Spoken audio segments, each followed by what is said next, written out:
Mbaniliza nnyo mwenna mwena atulabira ku BTM TV ne wali ku YouTube ku Celeb Jazz with King Smith. Amanya eddoboozi nze King Smith nga bulijjo nakubaliro nkyaliddeko ku mukulu number 1 blogger mu ggwanga lya Uganda, East Africa and Africa worldwide. Omukulu namanyiddwa nga Isima All Access. First of all leero tatunywangako linnya lye lyavaawo erya All Access. Bwe tugenda otandika tunagenda mu nsonga zaffe olwaleero.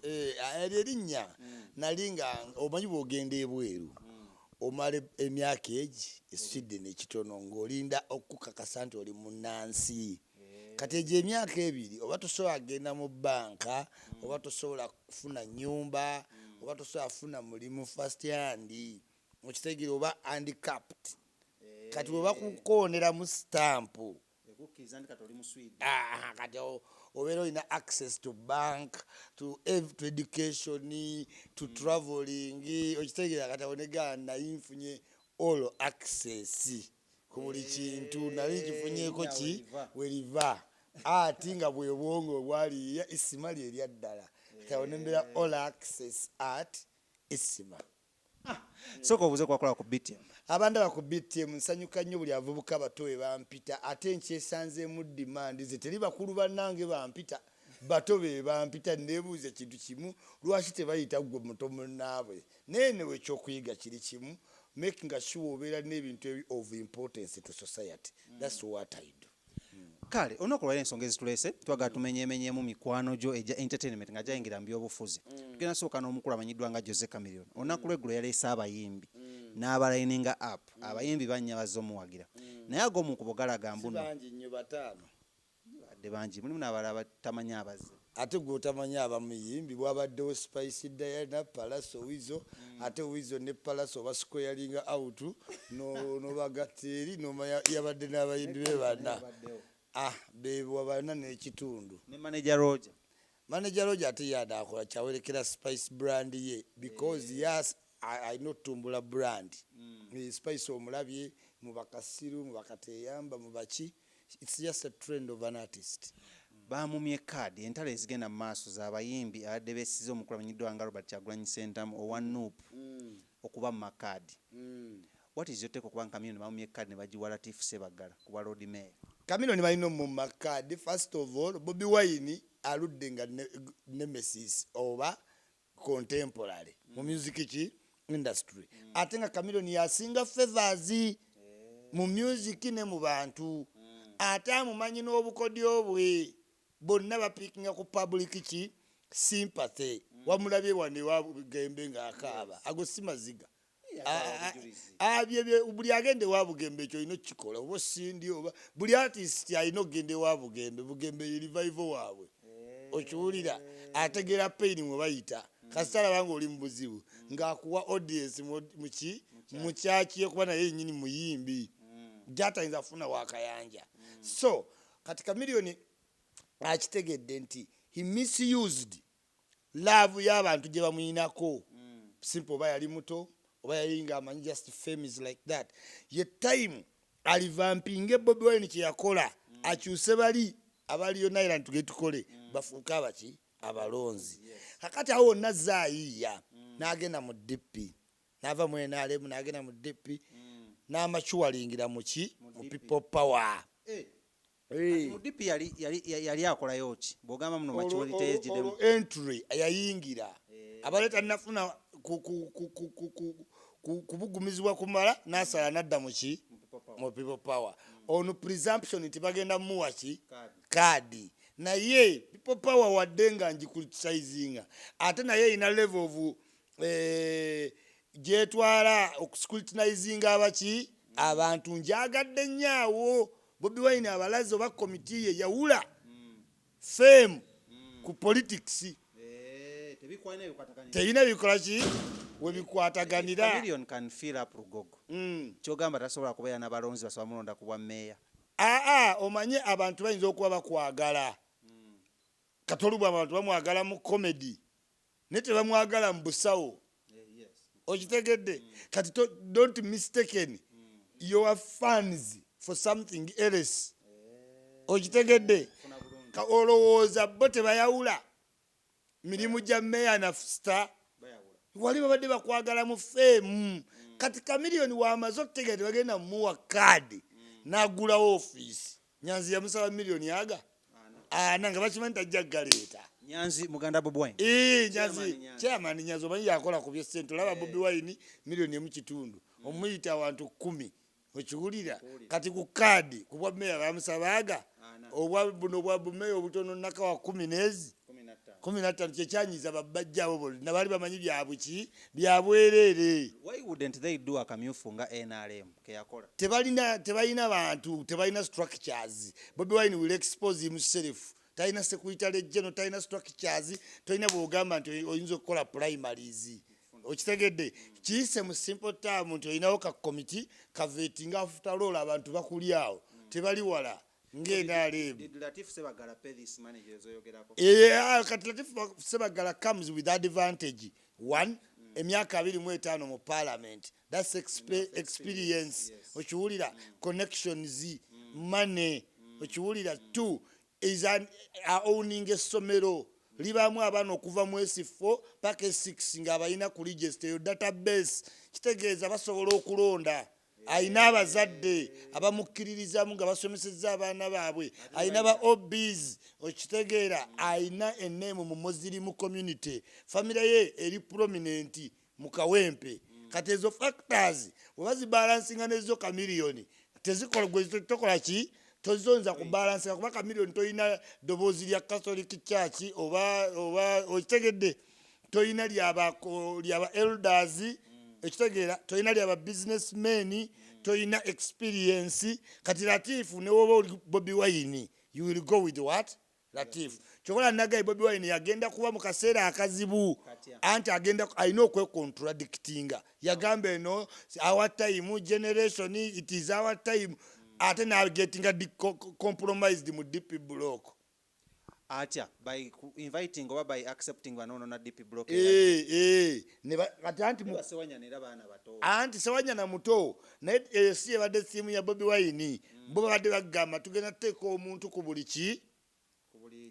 siwo okawulidde tugenda teka omuntu ku buli kifo kati kazana ogera simba ku Namboze ku Latif ku Mpuuga ku muka bonna bali bagenda basimbaka abaki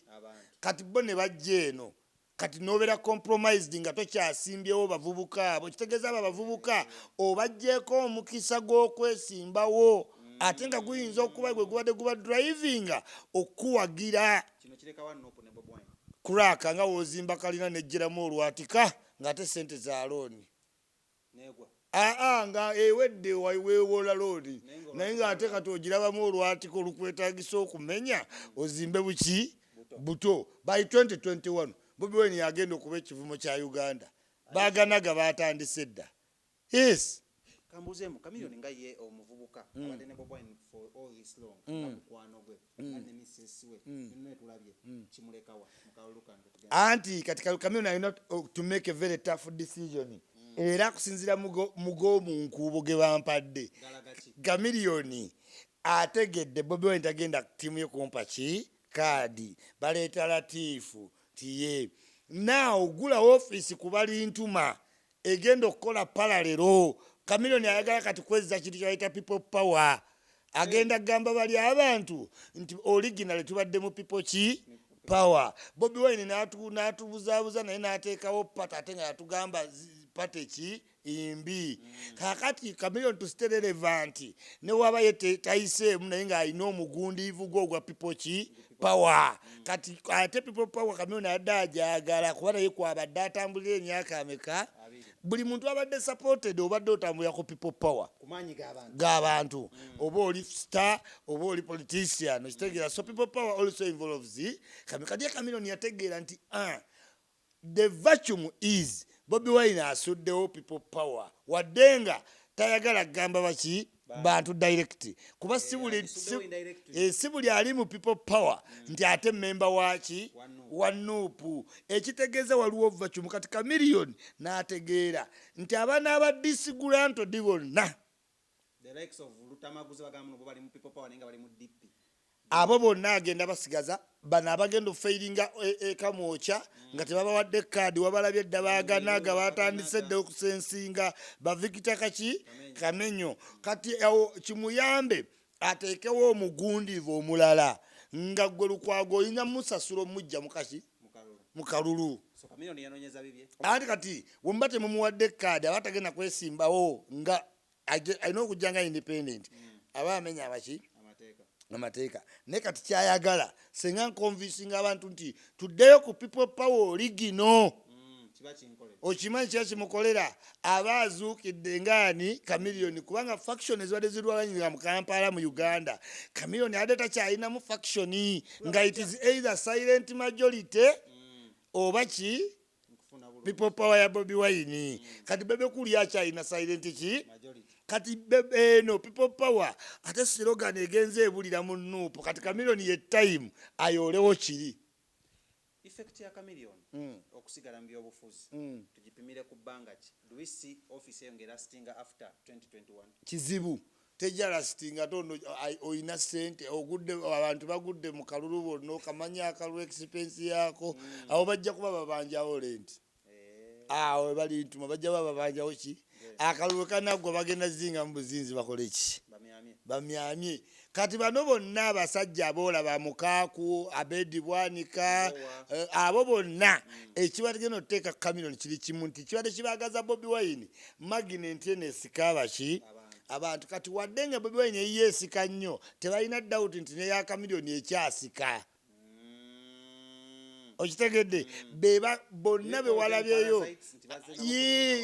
kati ono tumuyina ayina mobilizing skill ng'eya Bobi Wine yebadde tutwala muki mu Nuupu eyita abavubuka ne Chameleone tebalina doubt asobola oyita abaki abavubuka. Mwekwateko omu strategy ebyama bya Bobi Wine kati kyogamba nti mu Uganda obudde obuntu tebalina budde bufokasinga ku Museveni Chameleone anti kati ye gundi muomu yakola mu subterfuge government mu government tewalabye nti n'akakiika office ye Nuupu teyajogeddeko nga spokesperson. How can Nuupu open a big office in Kampala kubali ntuma netagirikogonizing how meaning they are deserters akitegeeza Chameleone ebintu bano tebiri part of them naye Chameleone mugezi nti original ya people power bagamba ya everybody katolina bw'omugamba nti toyambala kaki kakufira ate Nuupu akakofiira tekakyali simbo yaako n'ekikono tekikyali simbo yaki yaabwe kati Chameleone tolina bw'omukwata toyina yali mu people power. How can Chameleone apply skills artists zebakozesanga mu bivulu na bitiwe ne promotion okulaba muna wangula akalulu kano etimwe omanyi kati besimbye mu bifo bikyamu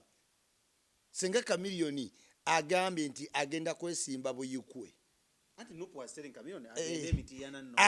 kati Chameleone ate yalowooza ati awo oba onafuya bulandi ye naye ate senga yakirowooza mangu Chameleone oyina ebifo byoyinza ogitamu nga bo tebavoting oba tebalina drainage system ebyo byonna si bye baliko naye ng'okuwa obuzi nti maama miya bonna bayusi bagende bakuwa obululu ebuyukwe okiwulira eno gye baziika eke waabwe ku kyalo ddala eyo bamulonda tewali ndaakoze ki naye wano Kampala Allah waliwo 1998 agala giteeka mu 2021 kisoboka wulira kyenyaa kugamba mu Kampala temuli tribes mawanga magatte Omusudaani Omukoboko Omuyumba Omusoga bonna kalense za Kampala zikunyiga kimu ali mu apartment wale najjeera tewaliiwo tribe business mu Kampala temuli ki ekitegeeza bagenda okufuga tebaagala wulira birala byonna baagala wulira business ideas. What is your idea on business in Kampala? Ebyo byonna anti be baagala police kati wano Lukwago wabeerera ow'amaanyi ku bali abamuvuganya osobola binnyonnyola can you see it onnyonnyola Abannayuganda pulaani yo anti yeita Mr. Solutions tumulinzi fourth estate tutumanyi tulinda ku front line si ekago bamye card number 2 Khalifa Aganaga tebayinza mulonda abo bonna baaganaga music ya sirika Aganaga yavumako Bobi Wine nti abeere mu byabufuzi bye. Music wa Sirika n'ayingira blogging n'alowooza kyangu oyinza olaba ba comedian bamadwata ndi Chiko oba ba Maria Kinga balya ssente za comedy n'olowooza biki byangu naye wodde emabego bigezaamu nga biki nga bizibu bakapale beerigiza ku blogging baliwa buli kintu kirina omutendera. Now kati Aganaga n'ayiiya nga bonna abo bafeded artist abaagenda eyo bonna Aganaga simanyi Bafana simanyi Grace Card Walukaga simanya abo bonna zizaziyoni bonna bali feded artist. Yes ate bajjuza Freedom City. Yes ekyo kyennyini kiraga nti no takyalina maanyi kubanga wobaga oluwandiika n'oluwoli ne lukola nga gwe naawe ate wandiyagadde lukole kati awo oba otugamba ki kubanga naawe oyagala hiiti. Aganaga abadde no yalowooza abantu bamugamba nti wasoma bulungi S6 naye tebatamugamba nti bw'omala emyaka 10 ng'omaze 6 ebyo wasoma mu 6 naye tubikuddiza toyinza biyita tabadde mu practice. Kati you may have a good certificate but you have not been in any what leadership practice. Okitegeera toli nachadi obadde mbya bidongo moso image oli mukovu n'oyambala engatto ya budulu nti no z'ebantu beerubaga awali Catholic Church ennene ne Pope wajagenda wasirubaga president gye basabira abantu abali prominent bali mu lubaga families prominent okiwulira abamaanyi mulimu ebifo bya kabaka ojje you must look at how you look okiwulira you can Aganaga stand before business people mbu oyagala ba MOP leave alone the local people mulimba nti no simanyi omuntu wa wansi yes n'omuntu wansi alonda yes naye agenda okuwa sente gogenda olobingako sente kati can Aganaga sit before Mbira and ask for money tegenda kuwa luka walabika mbu simanyi akabonero ngatto even if ne wena ndibadde Bobi Wine very good work tomumme olaba omutima gwe bagenda yatandise domuvuma yamuvumye ekiro kyonna adda akolima Aganaga bankubidde wano benyina nti abanopo bankubira bankubira ku Seggirinya okiwulira ne mugamba n'akola live n'awanda simanyi olezimanse tamanyi na linnya lyange nga Seggirinya toli ku kaadi nze abali ku komiti eyo bantrustinga bampa information nze nzudde nga kamiliyoni mukwano gwange nga mugati bagenda kuwa kaadi nga yamanyi bawulidde dda naye bagumya zibu nti kati nti oswala essaawa zino naye kati obaba bakuwadde kaadi Aganaga press conference enkya ku levels yaki still relevant bw'oba ofunye eddala moral support n'otiisatiisa incumbent akukole ki akutemere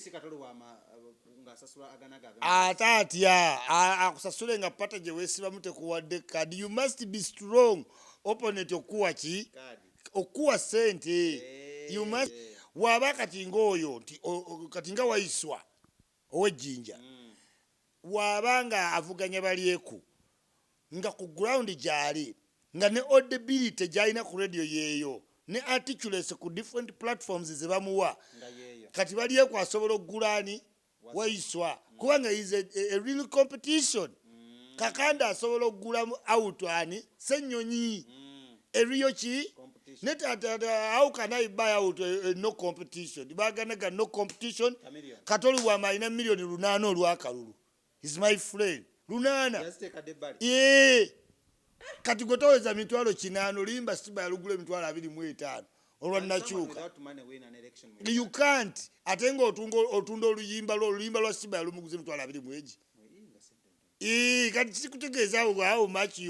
obwoli osobola akalulu gwe artist that desperate yes ate kati 25 yagaina yagata ate nno ngageze wabayimbi aba bambuulira abaswangi abagundi timu no sirimu nti nawe yali atambudde jo Jeff namwejjako so friend Seggirinya mistakenly olwokuba Uganda egenze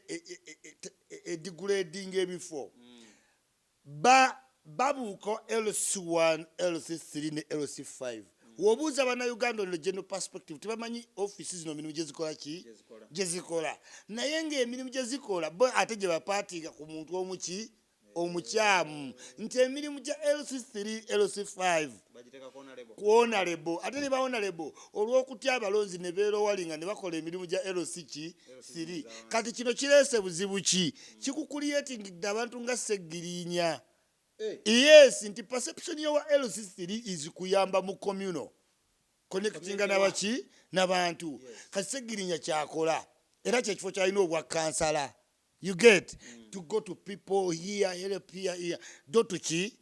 which is very good. Kakati abantu ne bakimistakeninga mu ability y'ogenda okukiikirira. So Seggirinya kyogeza ko tugamba mu mistakening. Honorable basing on charity work gwakola mu community. Yes, bayinza omulonda abatuuze. But is it a leverage nti Seggirinya mu parliament wakulondalonda wa charity wakuyimirira before parliament bagaba eddakiika ezi kati can Seggirinya articulate a point before speaker ne house mu 2 minutes house neewulira oba bagenda kujja babere mu galale nga bano simanyi Katonda yannyamba Mukama yannyamba abo waliwo tuula mu galale bonna abali mu nuupu kuba ne mukama waabwe yennyini the last time we yayimirira nti nina abantu America ngenda kujja abantu e China eyo yonna oyo bogus talk era kyobola parliament yamumooninga ninga ate wulira olwo naye mwaleeta waaki toyo omala googera ku bintu byotategeera ogenda leeta abantu ove China awo oyina enguudo mu bbanga wayogedde ne China ayo na ambassador okitegedde so kati kyeŋŋamba nti wabanga ne president wa nuupu yennyini okwatitulating ensonga kukyabulamu nnyo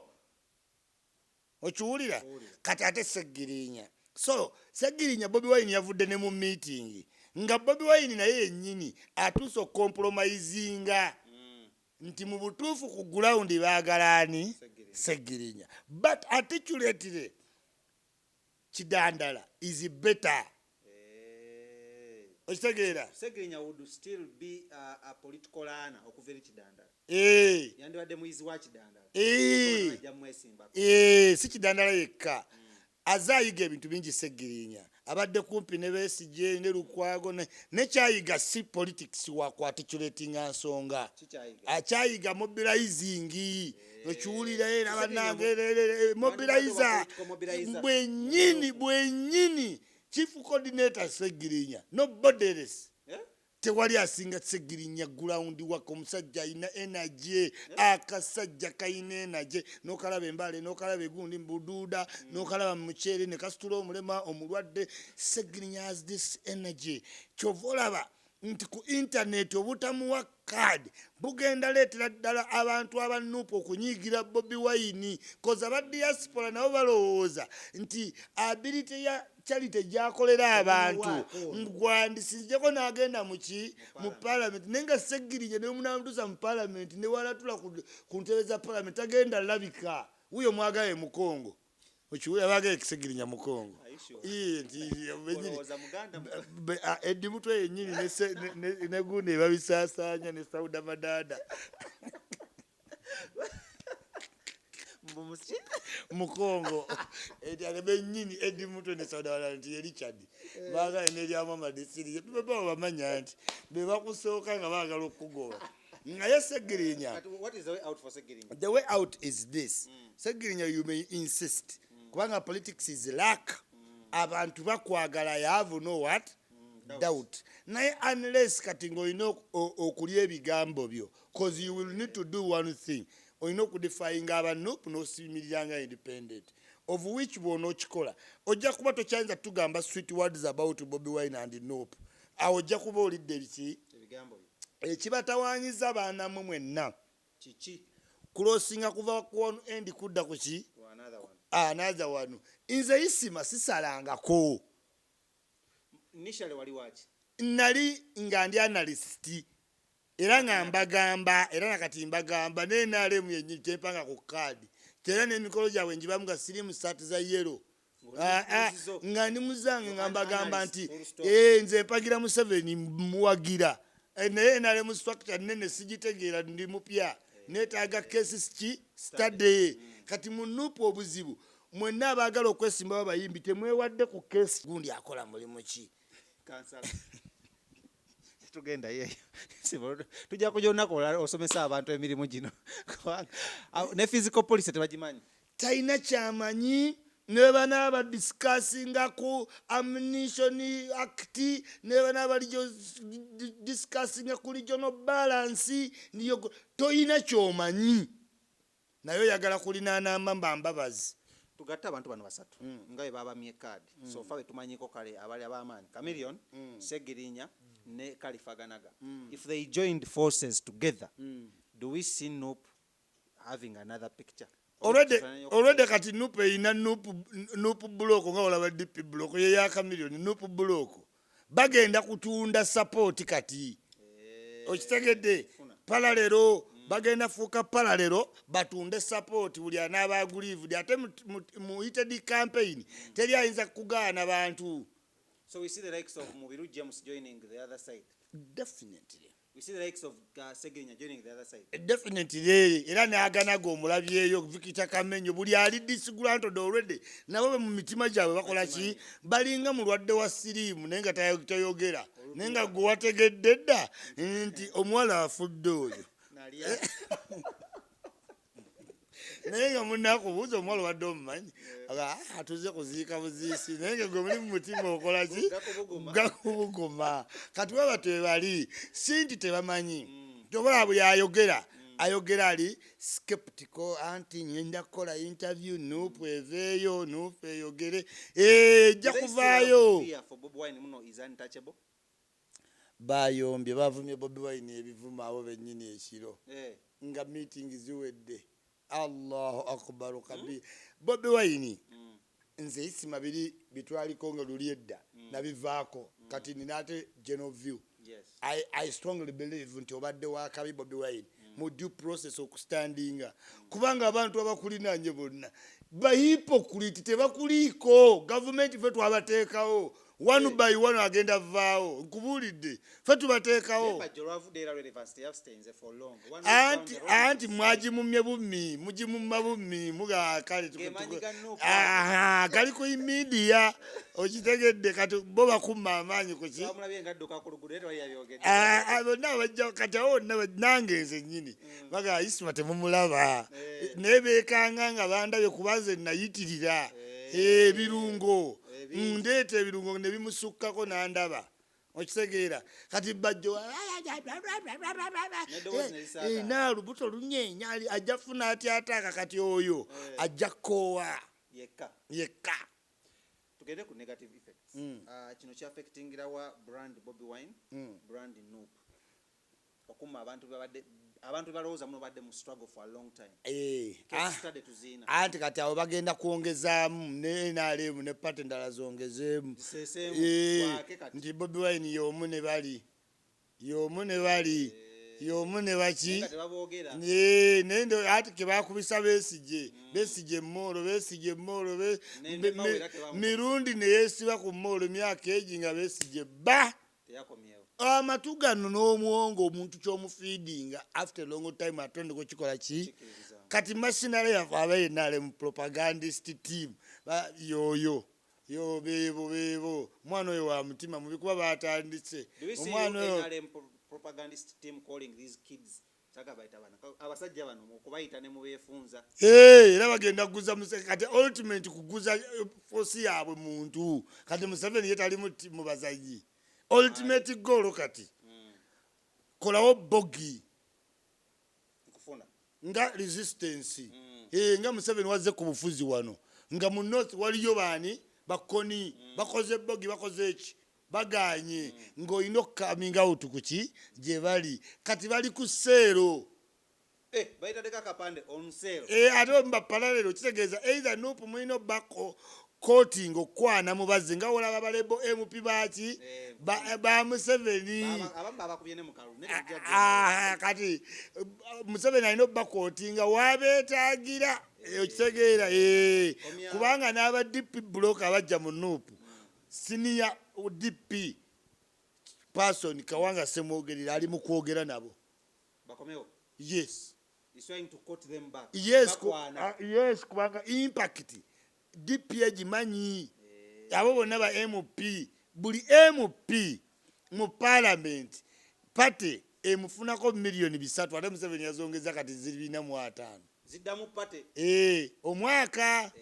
Buli mwaka. Katiba pate ne wobanga tokiika nojja kululingiro tubadde tugagundika etakiika naye oluze ne bamuwaki kaadi nga yo pate kitegedde. Ebina byaffe bijja omwaka ate ne bw'okulosinga kati bano abaddipi abakulosinga ne badda mu nuupu ebina byabwe ye Mao yakyabifuna mpaka we baliso yalinga palamenti empya okitegedde. That is why Mao doesn't have any ne Besigye tafaayo oba ovudde mu FDC n'ogenda nenale mutefaayo kubanga mpaka kati olaba eyasaze okuva mu FDC n'agenda mu NRM nti bamukube mu primary kati FDC eri guaranteed nti togenda kudda mu eri parliament empya ate ne bino ebisatu ebedde bijja mu party bikyajja mu FDC. Is that why Bobi Wine is fronting so many? Alabe nga afunayo abantu ekimuta Bobi Wine kutuwayoko ku bino ti iPod nti buli pate bamugiyise ne bw'oyingizaayo mu at least ofunayo miliyoni ebina nga basaalirwa afunayo bina owajjeema bina kati NRM yo efuna buwumbi anti bagambye MP wa 3 multiplying like 345 kati otegeere kati omala ogambe nti wasaze eddiro kati Besigye musanyufu kwa Atiku yasaze ova mu FDC n'agenda awo n'abakaluwanga bageze bamukuba akalulu alabe FDC gakowulire kale abatula tukyagenda maaso n'omukulu Isma All Access putting politics ne entertainment aside byeyogera bino byonna buli tubiteeka ku mutimbagano biri regulated. UCC eyagala osasula emitwalo 10 buli mwaka okubanga byoyogera bino bibeera authorized okubanga bituuka eri abantu okuyita ku Facebook, Instagram, YouTube, Twitter n'emikutu egifaanaganako ng'ekyo. I believe everyone mu Uganda naku zino blogger olukwata akatami nga akauploadinga ku Facebook ye. Kino kyakuyisa kitya nga mawulire gano gazi naddala gwe Isma All Access the blogger? Nze Isma nategeerawo nti UCC batubuulire nti tufunyemu obwavu oba tuwulire ennugu ku bitongole ebisolooza ssente oba naffe twagala tubeere bize nga tulina kye tukolekitinga batufuula relevant tujja kitegeera kuba blogger omusaba emitwalo 10 omwaka. It's just oba wakoze eki yes kagamba bagisobola naye mutugambe nti mwagala kubaako nti mukolekitinga naye ng'ebintu bye mwagala okukolekitingako ssente temubiyinaako buvunaanyizibwa ne bannannyini baabyo balina patent basobola obasanga ne babasiba buki mu maaso eyo ne bakusiba busibi okiwulira mu ngeri eteetegesa kubanga we tuba tuwa OTT gumu ate nga tuyinawo Computer Misuse Act weri tuyinawo ne Defamation Act. What more regulations do you want? Ngate ne Facebook mukama wammwe ne Instagram nabo bayina agaawe kuba obwammwe buteekateeka agaabwe gateeka kati bwe tuba tukola video abagateeka ne bagaa kiryoke kati ate gwe w'obuteekateeka abo bagala beera relevant balina kye bayisaawo tebategera category y'abantu gye bagamba because gwoyogera ku blog ojja kubanga weetaaga muntu alina website gwoyogerako ba Nile Post ba Chimp Reports abo bagende beekole ki ne toyina ngeri gyojja regulatinga muntu wa akawunti ataddeko wali naga leero nze nja kuvuma mu Isima oyo nti ogenda omukime it will be very difficult. Mwema lawyer waffe w'amaanyi nnyo yeegezaako okunoonya TV onaagenda na Ireland the government emuwa ssente wano waliwo FBI omugangista gwe badde enoonya nga koodi erina kuyita ku simu ne bagwa ku simu ye nga ya Apple ne basaba Apple eggule essimu eyo Apple yabaga nedda ssebo foli client waffe kakati UCC who are you? Zugubaga nawawulira bulizi nti olina amateeka ye tagayita n'amateeka obuteeka obuteekateeka bw'otegeka ekisooka mubulese mu bad faith mupakeginze bubi anti muleeteddemu eno time bayusi bwe balowooleza nti abawakanya be musitopinga ffe tubasobola mubateekeko twechallenging ne Museveni yennyini achallenginga kati bayusi bawannuma bamuvuma tewalaba alina ne post endala zaateekayo n'addamu buli muntu amuddamu because this is the new normal. He wants to engage. Toteekawo buteekateeka bwo kubanga otidde gwe otidde ate muvumisa Museveni nga yitannabibagamba ko Museveni talina buzibu bwonna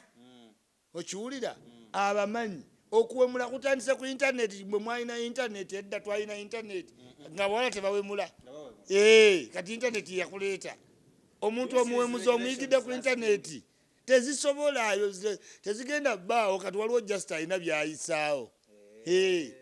balina enjoozi emikutu gye baagala obbulookinga mwe mubikaabikambo kabaka yafudde abo abeebwe bwe baagala obbulookinga naye nze nga Isima ndi very law abiding person nsobola osasula emitwalo 10 naye ate nina very good lawyers. 2 nsobola otegeera oba yenze gwe mutegeeza naye just okubeera good nti olw'okuba mwagala emitwalo 10 aipe naye newe mba sisasudde temulina kye muyinza kukola ku eno Facebook account. Kati kambuze mu Isima blogs zino kyesinategeera batega kyebagala bategeere Isima yoziza na account ogenda eri okulijesenga nga account okitegeera kubanga eyo si blog kati e Uganda twayijackinga ebigambo nga woowulira nti serebu kyayigira kati mubaki serebu waffe picture ya serebu w'abana Uganda si ye picture yaliyo celebrity ye picture nti bamulaga ku gundi ku TV okitegedde so nilog ndala ku Facebook live wetudda mu liyo thing blog omuntu aba ne website kwa bloginga eyo registered eri kibalina bintu binyo kitegera erina foundation background features kakati bino twafuna bufunyi nti netuga waliwo akabatoni bakayitani live nti kaweereze wasenga we mawokota nti mutokose yabbe ettaka nitumutokosa oba ekintu kino Isima mukifunyemu nnyo because some of you are being paid by abantu abamu okubaako engeri muyisawo obubaka for example political parties abagagga yes because onooba omanyi format kati nga nze ndi expensive kituufu because mmanyi ebyokukola ki ebyokukola where when kati abantu abamu mulowooza blogging kuwemula kwisalutinga mwe mwereetedde amateeka nze tegajja kunkwata cause I provide content musomamu nemanja byengenda okukola ki era wempiseeko nsobola okukola disclaimer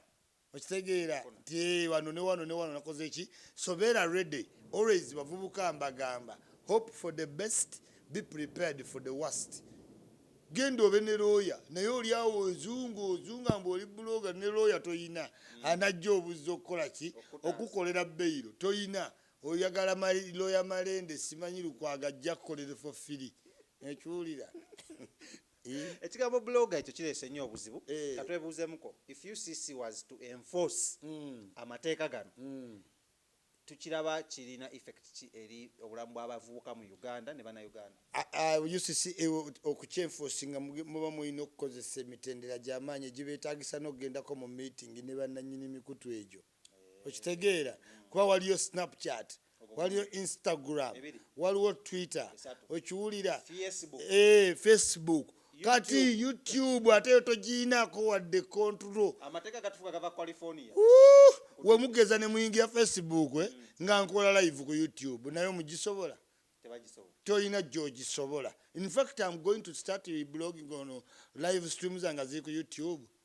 anti bajja ne bakwata ate batya nga YouTube tenkutte nga naye ina amateeka teekayo ekifaananyi ky'obwerere ku Facebook olabe eddakiika gyeyitawo okugaba giggadde abalina siro anti bo bamanya nti Isima live eno kuba ennaku zonna mukola live muteekako muno live from Nigeria apartments local BSc ng'otandika ovuma nga oba oliawo enforcement ng'ejja ekwata anti gwagenda ovuma omuntu beera ready okustandinga by ki your words kati wano nkugambidde nti najja ogende wa president nga mugambira tu streamline najja nga njagala bonna bakakensa bapenge baani nga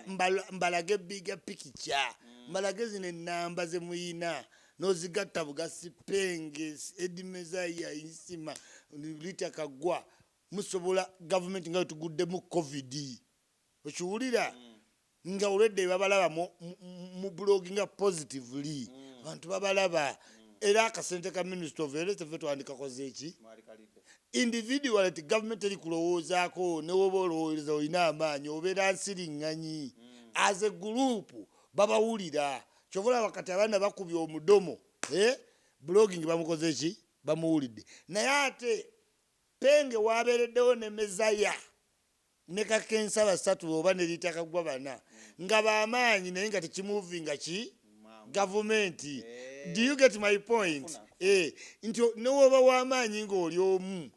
you still can't move a government to panic. Is government scared? Ngamba of course kati government yotekola wantu wetali scared oba wetafuna emala laba nga waliwo too much attention nega waliwo ki kyabuvubuka bulina kubajjawo ebibbo bina ebyennyanja byennyanja ebibbo bina buli lunaku wiiki bbiri nga basindika enforcement waabwe ano twagalayo ku musolo kitege that's government. Okay, Isima nga tumaliriza wakati bako okulekera abavuka ndala abaga okuyingira mulimu guno ogwa blogging ogwa vlogging n'okubanga ba content providers. Njagala bategeezaako kintu kimu mwenna abavubuka abali eyo nti mutegere ekintu kimu today in the new world waliwo kye tuyita self creating. Tewali bintu bino bimulaba blogging nti birina tekiniki za njawulo kuggwe oba nze. Ekintu kiri kimu sit down oblogging kwekyo ekintu kyolinako passion ng'okiinako content ng'okimanyi okitegeera oba oli mulungi mu kapiira ng'ojja kunnyonnyola Cristiano Ronaldo wajja omupiira ku Messi kwani transfer do that b'abantu bajja kukuwulira balina interest eyo okiwulira tobeera overtaken nti olw'okuba olaba gundi alina ennamba nnyingi nnyo mulina ekintu kye mutategeera nnyinza okukola vidiyo nga ya ddakiika 5 okiwulira olowooze baako abantu bameka izo baako abantu 80 mu bameka mu 5 ate gwe n'okola live ng'olina abantu 10,000 naye gwe n'ova ku live yo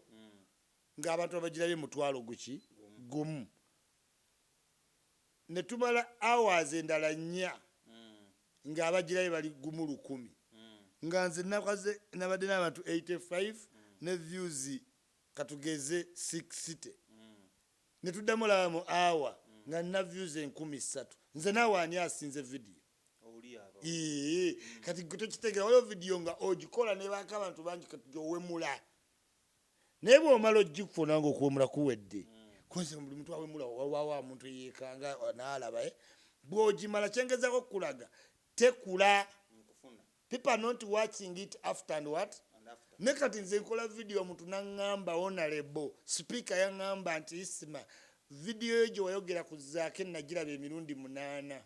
that's the speaker ekyo kyolina okukola omuntu naga Isima seebaka nga sirabye ki nze nfuna testimony ezo daily olina nga Isima ddala ndowooza oli drug ndi addicted kwe zino ki video 2 make sure you have a character tojja n'otula mu video n'obowa banno kitegeera olaba abantu babiri 6 we beetoolako bana galawo weyamba okole ki oggalewo this is not for you naye woolaba nga moyina character sometimes muyinza okundaba nga ndi munyiivu sometimes mundaba kano katawulo kati ezo zonna character okitegeera kati waliwo akaagala aga nze muze yanyumira olumala nayeekola ki neyeesiimuula ku kati ezo character cause olina okumanya blogging alimu edutainment ate edutainment omunyumisa nga bw'osomesa omuntu n'asigala ng'ali ku video ate no making sure osobola oba precise where it matters notakola video neetawo omuntu nawe ekitegeera nze nyinza okukola video 25 minutes nga buli kintu nkitaddemu era nga tunebagala mweraba woba omaze byoyogera abantu abamu ofunayo ku bantu 80 ng'obale tobayina noyogerera awo n'oyogera kubanga leero baweze ekinaana please bw'omalayo by'oyogera gwe siibula. Kale bwetyo tubadde n'omukulu Isima All Access tulina ekipya kye tubafumbira nze ne Isima mwenna watwabira ku mitimbagano ng'ojjako twabira ku BTM TV tulina ekipya kye tufumba so it's going to be coming very soon show mugirinde ejja kuba y'amaanyi tujja kukola photoshoot mujja giraba kweka tugenda kibrandinga tugenda onyirira nawe olabe nga jjajjawo wandituddeko naye nga yataliiwo okitegeera owa Smith wali wano okitegeera kati gwe tolinawo owo ate onyigire Smith abadde ku kamera mwita mwana Mulenzi Lawrence gwe tukola naye tetwagala obebaza unadde ku BTM TV Friday no temusubwa omukulu Isima agenda kubako kuva ssaawa 9 mpaka ssaawa 11 nga tukwasaganya ensonga ez'enjalo zigenze maaso mu wiiki gye tugenda okuyita full blast awo ennyini ku BTM TV ne wali ku Celeb Jazz mwongere subscribing ekyo kiteeka ku level eddako.